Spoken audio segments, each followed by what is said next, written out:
सत श्री अकाल जी।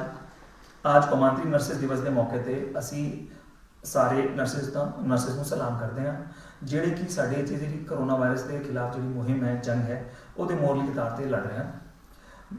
मेरा नाम विपुल उज्जवल है और मैं स्टेट कोविड कंट्रोल रूम का मैंबर हाँ। पंजाब सरकार वालों कोरोना वायरस की स्थिति को नजिठण लिए किए जा रहे उपावां के बारे जानकारी साझी करने का आज 51वां दिन है। मैं ताज़ा जानकारी लेकर हाजिर हाँ।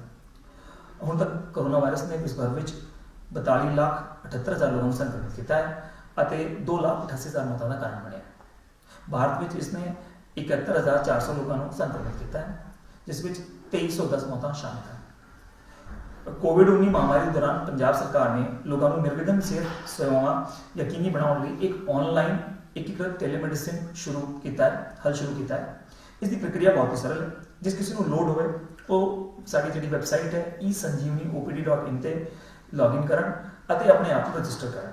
इस तो बाद छेती नागरिक को एक डॉक्टर का फोन आएगा जिहदे नाल वो गलबात करके अपनी जी समस्या है और दस सकते हैं।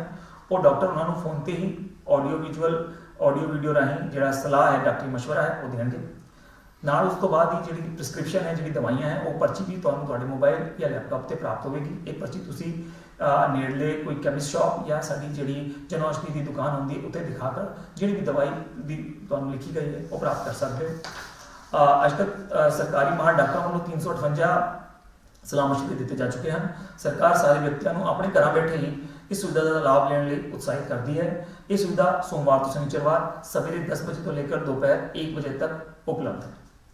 इस वायरस के प्रसार को रोकने लिए पंजाब सरकार ज़्यादा नमूनियों की जांच पर जोर दे रही है, खास करके जो शक्की नमूने हैं उन्होंने जांच से। इसलिए हुण तक सरकार वालों कुल 44,000 नमूने जांच लिए भेजे गए हैं, जिन्होंने 39,000 नमूनिया की जांच नेगेटिव पाई गई है। हालांकि हुण तक कुल 1914 नमूने पॉजिटिव पाए गए हैं। कल तक ये जो आंकड़ा सीगा पॉजिटिव नमूनिया का वो 1877 से।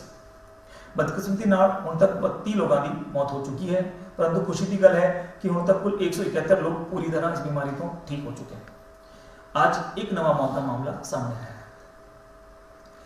इस तो अलावा आप जी ने बताया कि पिछले कुछ दिनों के अखबारों भी आ रहा है कि लोग एक स्टेट तो एक सूबे तो दूसरे सूबे ट्रैवल कर रहे हैं, खास करके जोड़े साढ़े प्रवासी मजदूर भरा ने वो। इस तो अलावा भी कई लोग बाहर तो जोड़े स्टेट तो जोड़े पंजाबी सीगे वो वापस पंजाब आने की कोशिश कर रहे हैं। इस दौरान काफ़ी लोगों के मन से सवाल होता है कि इस दौरान जो सफ़र है वो करना कितना सुरक्षित है, और जो सफ़र करना पवे मजबूरी के कारण तो वो दौरान कि सावधानियां बरतनी चाहिए। वो बारे जी सरकार पंजाब सरकार वालों एक विस्तृत जी गाइडलाइन या एडवाइजरी जारी की गई है, वो मैं आज आप जी के साझी करना चाहता।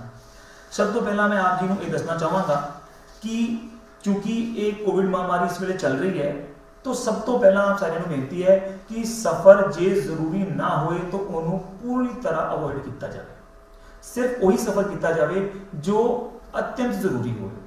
पर जो किसी कारण के चलते ये जो सफ़र करना है बहुत ज़्यादा जरूरी हो तो ये ध्यान रखना भी बड़ा जरूरी है कि तुहाडे कोल जिहड़ी सरकार की हिदायतों मुताबिक जो तुसीं कोई छूट की कैटेगरी चाहते हो तो वो तुहाडे कोल वो छूट की कैटेगरी के संबंधी जो कागजात है वो होने चाहिए, या तुहानूं ये जो यात्रा करनी है वो जिहदे तुहाडे कोल रेलेवेंट कागज जो दस्तावेज होने चाहिए हैं, जिहड़ियां प्रवानगियां होनी चाहिए है वो तुहाडे कोल संबंधित अधिकारी तो प्राप्त करके तुहाडे कोल रखी होनी चाहिए। बिना उन्होंने ये यात्रा करने तो गुरेज किया जाए। ये सारा कुछ अपने पास लेने तो बाद जो तुम यात्रा शुरू कर दो। हूँ यात्रा करते दौरान तुहानूं पता है असी बार बार तुहानूं कह चुके हैं कि 4 जोड़े इंपॉर्टेंट खंभ ने ये कोरोना के खिलाफ साड़ी लड़ाई के वो तुम सारे ध्यान रखना है। पहला सारे पता है कि आपां नूं अपने हैंड हाइजीन हाथों की सफाई का खास ध्यान रखना है। ये जी गाइडलाइन है इस सफ़र के दौरान भी तुहाडे ते लागू होंदी है। आपां कोशिश करनी है कि आपां नूं हर वेले अपने हाथों की सफाई का ध्यान रखना है। जो आप कोई इस तरह की सतह छूंदे हैं जी कि बार बार दूजे लोगों वालों भी छूई जाती है, उसके बाद अपन अपने हाथों को भावें साबुन या सैनिटाइजर के राही साफ करना है। सैनिटाइजर वेले ध्यान रखना है कि जो सैनिटाइजर हो घट्टो घट्ट 70% एल्कोहल वो जरूर होए, बिना वो जी इफेक्टिवनेस है वो उन्नी ज़्यादा खास नहीं होती। साबुन 20 सेकंड के लिए, सैनिटाइजर 40 सेकंड के लिए, हाथों की सफाई के लिए जरूरी है। इस तो अलावा एक आपने हर वेले हर समा जो आप लोगों के नाल बैठे होंगे हैं उस वे मास्क की वरतों करनी। ये मास्क अपने नक के मूँह प्रॉपरली ढकिया हुआ होना चाहिए। जरूर नहीं है कि मास्क कोई 888 95 होए ਆਪਾਂ ਸਿੰਪਲ ਕਰਦਾ ਬਣਿਆ ਸੂਤੀ ਮਾਸਕ ਵੀ ਇਸਤੇਮਾਲ ਕਰ ਸਕਦੇ ਨੇ, ਬਟ ਉਹਦਾ ਸਾਫ ਸਫਾਈ ਦਾ ਖਾਸ ਧਿਆਨ ਰੱਖਣਾ ਹੈ। ਇਸ ਤੋਂ ਇਲਾਵਾ 1 ਮੀਟਰ ਜਾਂ ਉਸ ਤੋਂ ਵੱਧ ਸੋਸ਼ਲ ਡਿਸਟੈਂਸਿੰਗ ਮੇਨਟੇਨ ਕਰਨੀ ਹੈ। ਇਸ ਸੋਸ਼ਲ ਡਿਸਟੈਂਸਿੰਗ ਦਾ ਮਤਲਬ ਇਹ ਨਹੀਂ ਹੈ ਕਿ ਇੱਕ ਵਾਰ ਬੈਠਦੇ ਵੇਲੇ ਹੀ ਆਪਾਂ ਨੇ ਸੋਸ਼ਲ ਡਿਸਟੈਂਸਿੰਗ ਮੇਨਟੇਨ ਕਰਨੀ ਹੈ, ਬਲਕਿ ਇਹਦਾ ਮਤਲਬ ਇਹ ਵੀ ਹੈ ਕਿ ਆਪਾਂ ਨੂੰ ਆਪਣੇ ਜਿਹੜੇ ਖਾਣਾ ਖਾਣੇ ਦੇ ਦੌਰਾਨ ਬਰਤਨਾਂ ਨੂੰ ਸਾਂਝਾ ਕਰਨ ਤੋਂ ਅਤੇ ਖਾਣੇ ਨੂੰ ਸਾਂਝਾ ਕਰਨ ਤੋਂ ਬਚਣਾ ਚਾਹੀਦਾ ਹੈ। ਕੋਸ਼ਿਸ਼ ਕਰਨੀ ਚਾਹੀਦੀ ਹੈ ਕਿ ਆਪਾਂ ਆਪਣੇ ਖਾਣੇ ਦੀ ਵਰਤੋਂ ਕਰੀਏ ਤੇ ਲੋਕਾਂ ਦੇ ਨਾਲ ਆਪਾਂ ਉਹਨੂੰ ਸਾਂਝਾ ਨਾ ਕਰੀਏ, ਨਾ ਹੀ ਕਿਤੇ ਹੀ ਖਾਣਾ ਖਾਣ ਵੇਲੇ ਜਾਂ ਲੰਗਰ ਖਾਣ ਵੇਲੇ ਜਾਂ ਖਾਣੇ ਦਾ ਸਮਾਨ ਲੈਂਦੇ ਵੇਲੇ ਆਪਾਂ ਨੂੰ ਭੀੜ ਨਹੀਂ ਕਰਨੀ ਚਾਹੀਦੀ।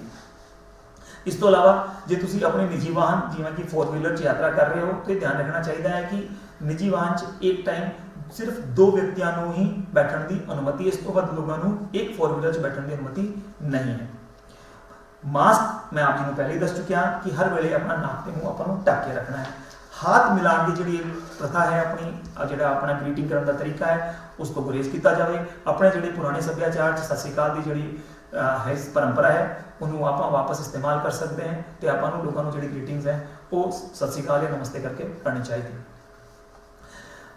ਇਸ ਤੋਂ ਇਲਾਵਾ ਆਪਾਂ ਨੂੰ ਇਹ ਜ਼ਰੂਰ ਧਿਆਨ ਰੱਖਣਾ ਹੈ ਕਿ ਗੱਡੀ 'ਚ ਜੇ ਆਪਾਂ ਏਸੀ ਚਲਾਉਣਾ ਹੈ ਤੇ 4 ਵੀਲਰ 'ਚ ਆਪਾਂ ਬੈਠੇ ਹਾਂ, ਬੱਸ 'ਚ ਆਪਾਂ ਬੈਠੇ ਹਾਂ और एसी चलाना जरूरी होए तो घट्टो घट एक खिड़की हर किसी खुली होनी चाहिए ताकि जो बाहर का हवा का आदान प्रदान है वो किया जा सके।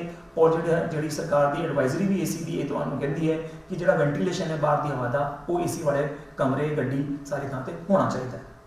रेस्पिरेटरी एटिकेट्स खंघ या छींक आने से अपना मुँह ढकना है रुमाल के नाल। जो रुमाल या तुहाडे कोल अवेलेबल नहीं है नैपकिन तो तुसी अपनी बांह भी मुड़ी हुई बांह भी खंघ सकते हो।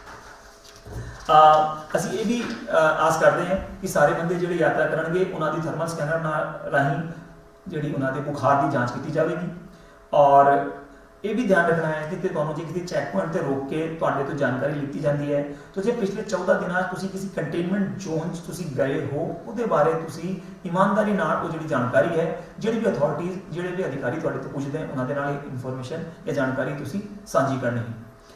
ਜੇ ਤੁਸੀਂ ਕੋਈ ਤੁਹਾਡੇ ਲੱਛਣ ਨਹੀਂ ਹੈ ਇਸ ਤਰ੍ਹਾਂ ਦੇ ਜਿਹੜੇ ਕਿ ਖੰਘ ਜਾਂ ਬੁਖਾਰ ਜਿਹੜੇ ਕਿ ਕਰੋਨਾ ਦੇ ਨਾਲ ਸੰਬੰਧਿਤ ਹੈ ਤਾਂ ਤੁਸੀਂ ਕਿਸੇ ਵੀ ਤਰ੍ਹਾਂ ਦੇ ਆਈਸੋਲੇਸ਼ਨ 'ਚ ਨਹੀਂ ਭੇਜੇ ਜਾਓਗੇ। ਤੇ ਜੇ ਤੁਹਾਡੇ ਇਸ ਤਰ੍ਹਾਂ ਦੇ ਕੋਈ ਲੱਛਣ ਹੁੰਦੇ ਹਨ ਤਾਂ ਉਹਦੇ ਲਈ ਜਿਹੜੀ ਸਰਕਾਰ ਦੀ ਗਾਈਡਲਾਈਨਸ ਹੈ ਉਹ ਤੁਹਾਨੂੰ ਫੋਲੋ ਕਰਦੇ ਵਕਤ ਹੁੰਦੇ ਹੋਏ ਤੁਹਾਨੂੰ ਰਿਸਪੈਕਟਿਵ ਆਈਸੋਲੇਸ਼ਨ ਜਾਂ ਹੋਮ ਕੁਆਰੰਟਾਈਨ ਦੇ ਲਈ ਭੇਜਿਆ ਜਾਊਗਾ। ਸਾਰੇ ਲੋਕਾਂ ਨੂੰ ਸਲਾਹ ਦਿੱਤੀ ਜਾਂਦੀ ਹੈ ਕਿ ਜੇ ਕੋਈ ਵਿਅਕਤੀ ਨੂੰ ਸਰਕਾਰ ਵੱਲੋਂ ਹੋਮ ਕੁਆਰੰਟਾਈਨ ਦੇ ਲਈ ਭੇਜਿਆ ਜਾਂਦਾ ਹੈ ਉਹਨਾਂ ਦੇ ਘਰ ਜਾਣ ਦੇ ਲਈ ਉਹਨਾਂ ਤੋਂ ਮਿਲਣ ਤੋਂ ਘਰ ਜਾਣ ਤੋਂ ਗੁਰੇਜ਼ ਕੀਤਾ ਜਾਵੇ। ਇਸ ਤੋਂ ਇਲਾਵਾ ਕਿਸੇ ਵੀ ਤਰ੍ਹਾਂ ਦੀ ਅਫਵਾਹ ਜਾਂ ਫੇਕ ਨਿਊਜ਼ ਫੈਲਾਉਣ ਤੋਂ ਵੀ ਰੋਕਿਆ ਜਾਵੇ, ਉਹਨਾਂ ਤੋਂ ਗੁਰੇਜ਼ ਕੀਤਾ ਜਾਵੇ। ਫਿਰ ਵੀ ਜੇ ਕਿਸੇ ਬੰਦੇ ਨੂੰ ਇਹ ਲੱਗਦਾ ਹੈ ਕਿ ਉਹਦੇ ਜਿਸ ਤਰ੍ਹਾਂ ਦੇ ਕੋਈ ਸਿੰਪਟਮਸ ਹੈ ਉਸ ਦੇ ਵਿੱਚ ਜਾਂ ਉਸਨੇ ਕਿਸੇ ਜਾਣ ਪਛਾਣ ਵਾਲੇ ਵਿੱਚ ਜਿਹੜੇ ਕਿ ਉਹਨੂੰ ਲੱਗਦਾ ਹੈ ਕਿ ਕਰੋਨਾ ਦੇ ਨਾਲ ਸੰਬੰਧਿਤ ਹੋ ਸਕਦੇ ਹਨ ਤਾਂ ਘਬਰਾਉਣ ਦੀ ਲੋੜ ਨਹੀਂ ਹੈ। ਉਹ ਸਾਡੀ ਹੈਲਪਲਾਈਨ 104 ਜਾਂ ਸਾਡੀ ਸਟੇਟ ਹੈਲਪਲਾਈਨ ਜਿਹੜੀ ਹੈ 172 292 0074 ਤੇ ਉਹ ਸੰਪਰਕ ਕਰ ਸਕਦਾ ਹੈ ਅਤੇ ਉਹ ਜਿਹੜੀ ਜਾਣਕਾਰੀ ਉਹਨਾਂ ਦੇ ਨਾਲ ਸਾਂਝੀ ਕਰਕੇ ਉਹਨਾਂ ਤੋਂ ਗਾਈਡੈਂਸ ਲੈ ਸਕਦਾ ਹੈ। ਅੰਤ ਵਿੱਚ ਅਸੀਂ ਆਪ ਸਾਰਿਆਂ ਦਾ ਇਹ ਜਿਹੜੀ ਕਰੋਨਾ ਵਾਇਰਸ ਦੀ ਸਾਡੀ ਮੁਹਿੰਮ ਚੱਲ ਰਹੀ ਹੈ ਉਹਦੇ ਵਿੱਚ ਜਿਹੜਾ ਆਪ ਜੀ ਵੱਲੋਂ ਸਹਿਯੋਗ ਪਾਇਆ ਜਾ ਰਿਹਾ ਹੈ ਉਹਦੇ ਅਸੀਂ ਬਹੁਤ ਬਹੁਤ ਧੰਨਵਾਦੀ ਹਾਂ ਅਤੇ ਅੰਤ 'ਚ ਆਪ ਸਾਰਿਆਂ ਨੂੰ ਬੇਨਤੀ ਕਰਦੇ ਹਾਂ ਕਿ ਤੁਸੀਂ ਕਾਈਂਡਲੀ ਜਿਹੜੀ ਸਮਾਜਿਕ ਦੂਰੀ ਹੈ 1 ਮੀਟਰ ਦੀ ਘੱਟੋ ਘੱਟ ਉਹ ਬਣਾਈ ਰੱਖੋ ਤੇ ਆਪਣੇ ਹੱਥਾਂ ਦੀ ਸਫਾਈ ਦਾ ਖਾਸ ਖਿਆਲ ਰੱਖੋ। ਘਰੇ ਰਹੋ, ਸੁਰੱਖਿਅਤ ਰਹੋ ਅਤੇ ਸਵਸਥ ਰਹੋ। ਧੰਨਵਾਦ।